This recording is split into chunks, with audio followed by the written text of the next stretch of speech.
Guys, dito po yung school ng mga oldies. Ayan. Ayan po si Ai. Ibig sabihin ng Ai is auntie. Ito, yung mga lunch nila. Tapos later na po yung ulam. Ayan, naglalagay ng rice. At ito yung mga matatanda. May activity sila ngayon. At yung lolo ko nandyan, nakaupo lang. Exhibition sa activity. Char. Ayan. Ayan po ang ginagawa nila. Ito si Lola.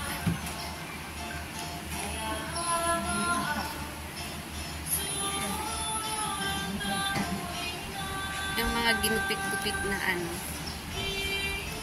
activities ng mga ayan, kanya-kanyang drawing. Tapos si Ai.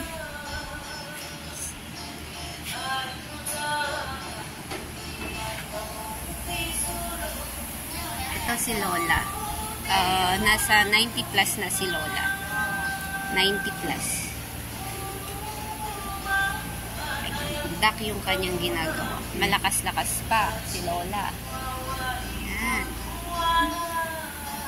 Yung mga iba dito is mga may Down syndrome. Hindi lahat oldies.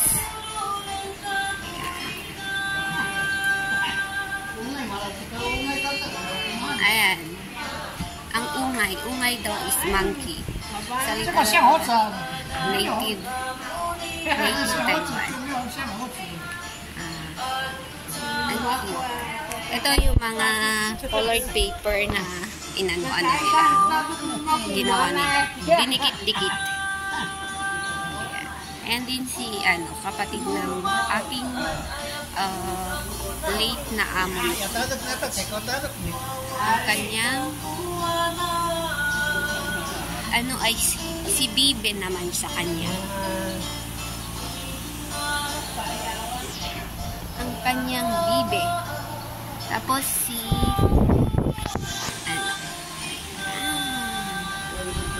monkey din sa kanya. Hello, Ai. Jang, hello. Sorry. Ayan. Pero bakit 3 hours pa?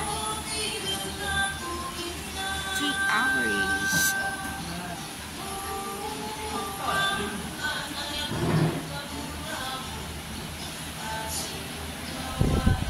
Ay, 3 minutes pa lang. Parang dami ko ng vlog, pero 3 minutes pa lang. Ito yung mga sasakyan nila, naka-parking. Naka-parking ang kanyang sasakyan. Kasi, tapos, ito may mga palamig-lamig din sila. Fountain sa taas kasi sobrang init. Wala kaming aircon kasi open siya. Kaya yan na lang. Mga ganitong electric fan. Ganyan. Open ang kanyang kaya ganito na lang. Dito sa na to, village na to is ang tawag nila is Yenchumi. Kumbaga sa Pilipinas is mga Igorots. Pero magagaling mga Igorots. Mga Yenchumi. Magagaling silang sumayaw, magagaling silang kumanta, at magaganda din sila. Magaganda at guwapo. Ayan, kasama ko hello, ate.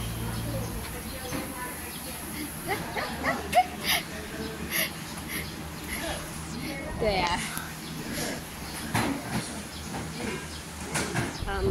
kasamahan ko nag-aalaga ng lolo. Nag-aalaga ng lolo. Yan yung lolo ko. Na laging exemption sa activity. Kasi hindi siya isa lang yung nakamay ang pwede sa kanya. Tapos tamad pa. Ano ba itong bag na to? Gawa ko to. Ayan. Ito mga nila sa mga ginagawa dito sa school na to. Gumagawa ng bag, mga flower vase, ganyan. Ito. Tapos, mga ganyan. Mga ginagawa nila. Ayan. Ito. Gawa-gawa din namin to. Kasi ako yung ni Lolo, kaya ganyan. Mga ganyan, yung mga activities ng mga oldies.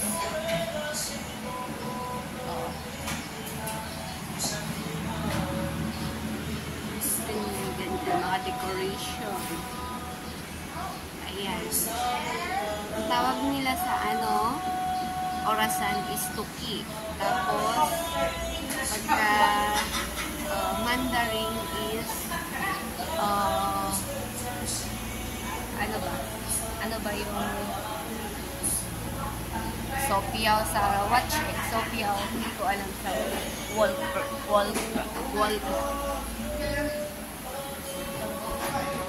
mga bagay na hindi ko din alam magsalita. Ang tagal matapos ng ng vlog ko. Ang tagal pala ng 11 minutes. 12 minutes. Ayan.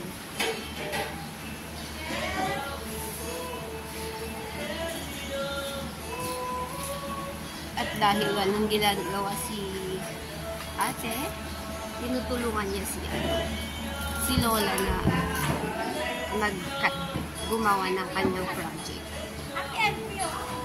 Sabi niya, wag ko daw picturean. Mayo, nani de rien. Chikama. Yan. Ungay, monkey, hochu. Ang tawag nila sa Mandarin is hochu. Tapos sa salita nila dito is ungay. May pagka-Pilipin din yung salita nila. Kasi ang salita nila sa baboy is baboy din. Pero sa Mandarin is churro. Ay, chu. Karne ng baboy pala yung churro. Chu. Mga project din nila to. O, diba? Galing ng mga may mga activities. Kahit mga matatanda, nag-aaral din para hindi makalimutan, ma-enhance yung kanilang mga brains.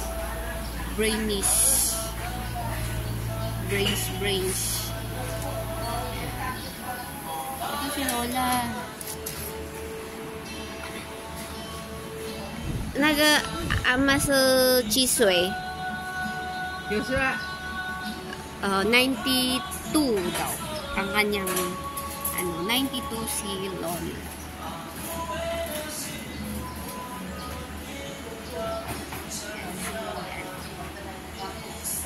Si auntie. Mama niya ito. Ito si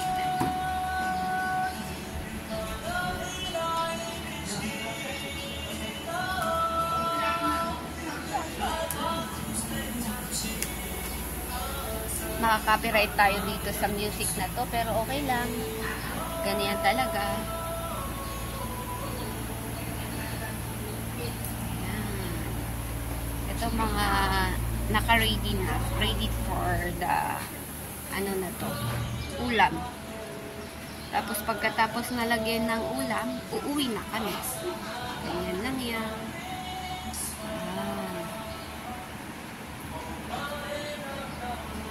Mainit, sobrang init. Ayan. So, yung every Monday to Friday, nandito kami sa eskwelahan na to. Pero always late ako kasi sa kaka-premiere, kaka-YT ko, nalilate kami. Dati, ang open talaga sa school na to is 8 o'clock. Kaso, dumadating kami dito, lagpas 10 na, 10:30 na. Minsan 10:45 na. Dapat nandito kami nasa 8, 9, ganun. Pwede 9. Kaso, always late. So naman, ayan, YT pa more. YT pa more. Pasensya na sa boses ko kasi sinisipon ako kaya hindi masyadong maintindihan. Kahit ako hindi ko maintindihan pinagsasabi ko. Char. Ayan na, dumating na ang ulam. Ang ulam. Ang ulam dumating na.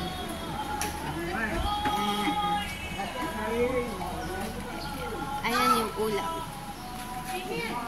Nakuha pa doon. Pero bakit blurred against the light? Ayan. Kawawa naman cellphone ko.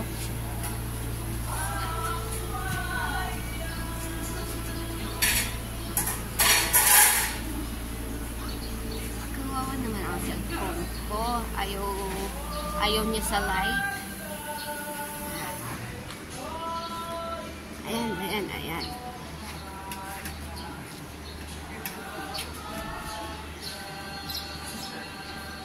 Nagsaserve na sila ng... Ang ulam ngayon is hindi ko maintindihan. Ang tawag nila sa lunch is pentang. Pentang. Ayan ang ulam. Ayan. Ayan. Mga adobo. Adobo ang ulam.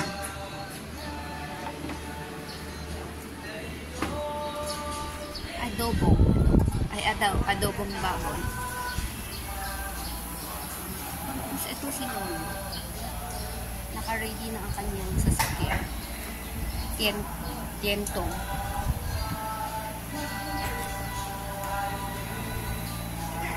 So, ang galing ng mga sasakyan nila dito, no? Pero meron nila sa Pilipinas yung ganito sasakyan. Pero, hindi pang matanda. Pang mga pang mga bagets din. Ayan. Thanks for watching, guys.